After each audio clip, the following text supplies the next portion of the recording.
mengajari kalian mengenai Indonesiaku kaya alamnya.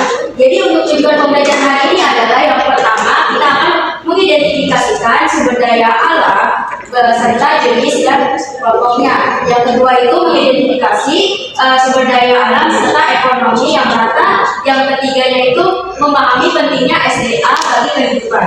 Oke. Next, di sini ada beberapa kata yaitu ada ubi, ada talas, ada budi, ada balas. Yang artinya adalah percayalah bahwa setiap perbuatan baik akan selalu mendatangkan hal yang baik juga untuk kita ya. Nah, untuk kegiatan awal persepsi ini yaitu apakah ada semua pernah membayangkan jika hewan dan tumbuhan sebagai makanan kita di dunia ini habis, kira-kira apa yang membuat hal itu terjadi? Coba menurut adik-adik semua bagaimana kalau misalkan hewan dan tumbuhan sebagai makanan kita ini dalam dunia ini habis, kira-kira bagaimana? Kelaparan ya, kelaparan, kehausan. Jadi dengan adanya hewan dan tumbuhan ini bisa membuat kita lapar lagi ya. Nah, dan selanjutnya ada sumber daya alam. Nah, di mana sumber daya alam ini adalah segala sesuatu yang berasal dari alam dan dapat digunakan untuk memenuhi kebutuhan hidup manusia. Jadi sumber daya alam ini sudah ada dari alamnya. Jadi kayak misalkan dari sumber daya alam ini ada tumbuhan, hewan, air, dan juga hutan ya sebagai jagar alamnya. Nah, jenis-jenis sumber daya alam ini yang pertama yaitu sumber daya alam yang dapat diperbarui, yang artinya dalam sumber daya alam ini secara terus-menerus dapat tersedia di alam itu, dan jika berkurang dapat dihasilkan kembali. Misalkan kayak pohon kayak buah gitu ya. Jadi kalau buah misalkan buah jeruk, kalau misalkan dia udah habis nanti dia bakal tumbuh lagi ya. Itu untuk yang dapat diperbarui. Nah, ini contohnya dari ada hewan, tumbuhan, air, angin, dan juga tanah. Dan yang kedua ada sumber daya alam yang tidak dapat diperbarui, yang artinya dalam sumber daya alam ini akan habis jika digunakan secara terus-menerus. Proses pembentukan sumber daya alam ini memerlukan waktu yang sangat lama. Contohnya itu kayak batu bara. Jadi kalau secara habis dia digunakan secara terus-menerus, tapi dia pembentukannya itu lama kayak batu bara, batu. Dan dari contohnya ya batu bara, perak, minyak bumi, dan juga emas. Jadi dia kalau habis nanti dia secara terus-menerus menggali, tapi waktunya itu lama.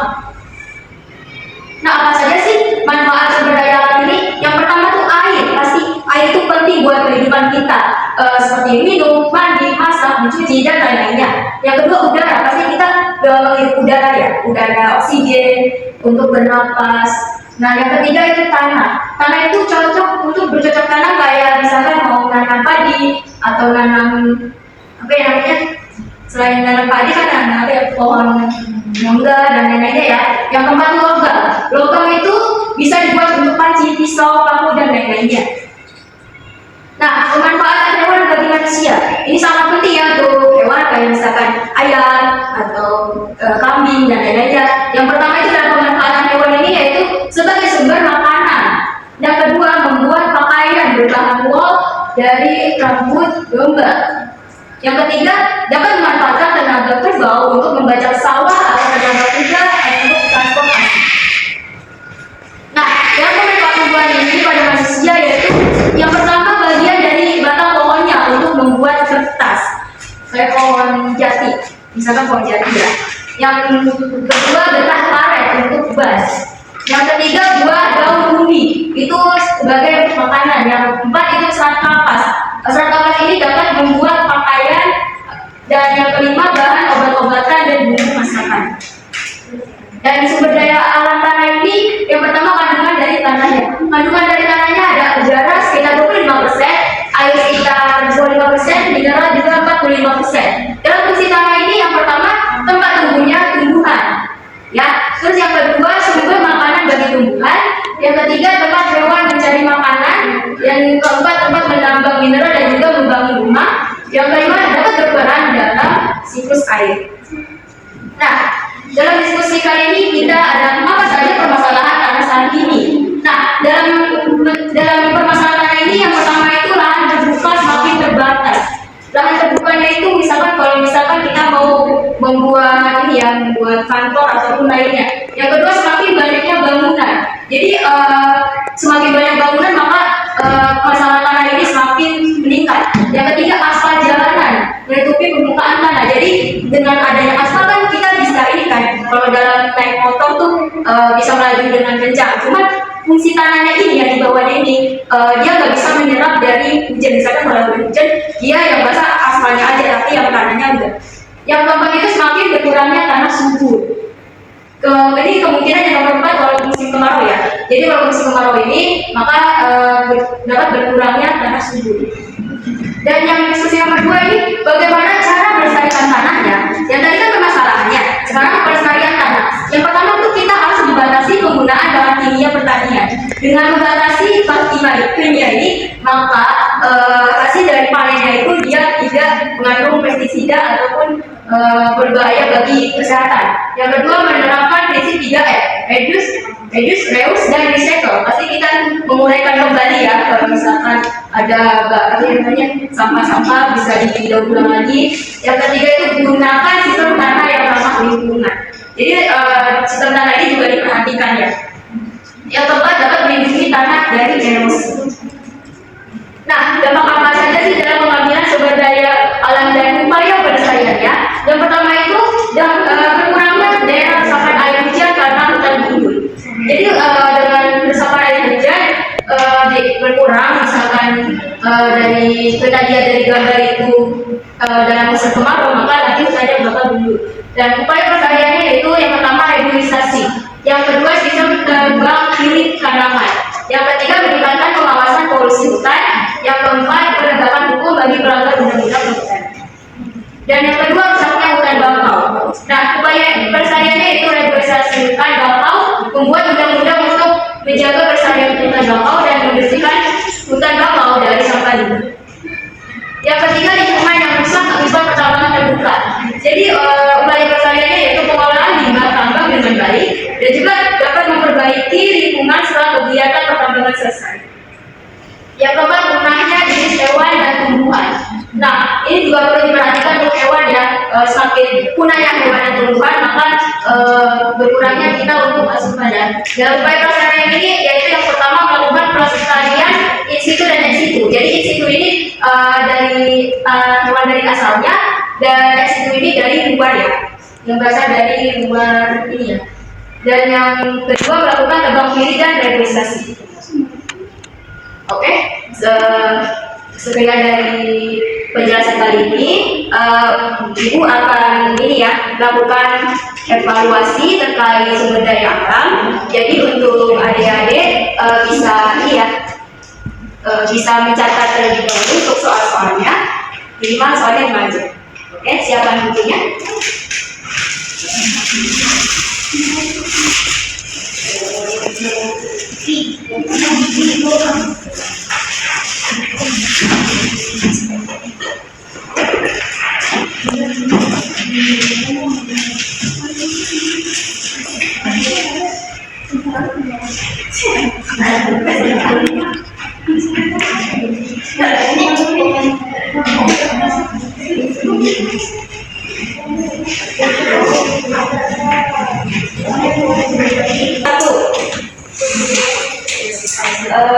Apa saja contoh dari sumber daya alam yang dapat diperbaharui? Apa Bu? Apa saja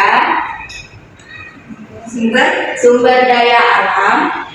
Contoh dari sumber daya alam yang dapat diperbaharui.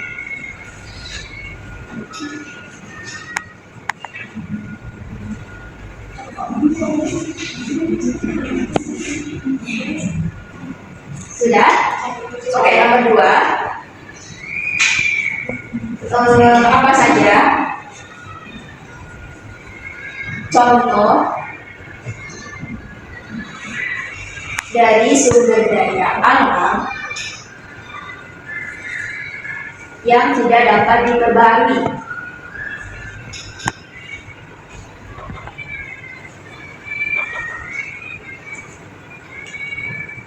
Sudah? Nomor 3, bagaimana cara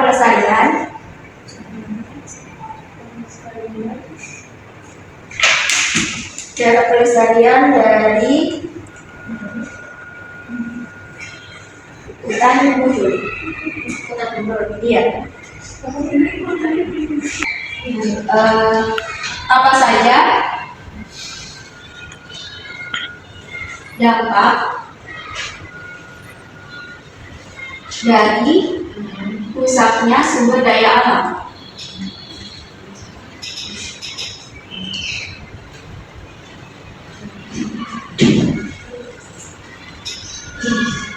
Sudah? Sudah. Oke, yang kedua ya.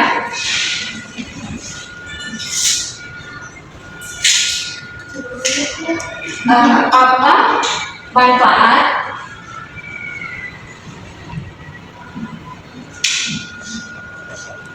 dari sumber daya alam?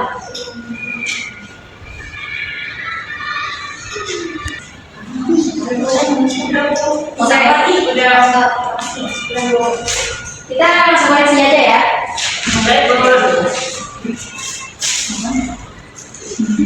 Yang nomor 1, ada yang mau jawab? Aku Boleh? saya udara tanah sedang lari. Dua. Ada lagi? Kayak betul ya. Yang dapat terbaru itu kalau yang berasal dari alamnya ya. Yang nomor 2 contoh dari, oke, kamu? Logam, minyak bumi, dan batu bara. Oke. Kenapa bisa? Ya, ada yang beda? Iya, emas, yang bumi, Oke, banyak ya untuk yang contoh dari dapat diperbarui. Yang nomor 3 ada yang mau jawab? Oke, nggak boleh? bentar kok. Ayo, 1, 2, 3. Lagi. 1, 2, 3. Lagi. Lagi, turun berdua, turun kanan ya. Turun kanan. 1, 2, 3.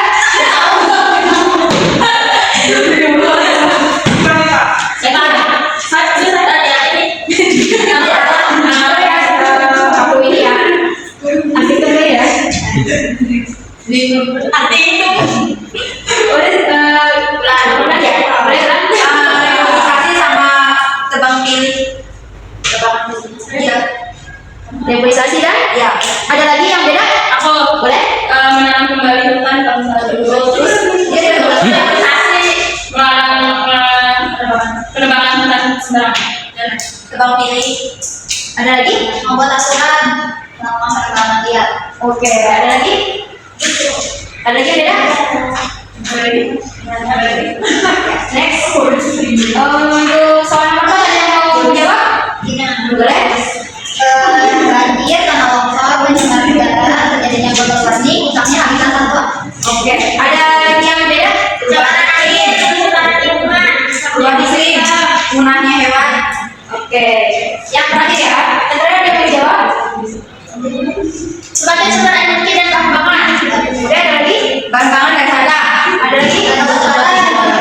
Oksigen. Ada lagi? Sudah Oke. Sudah ya.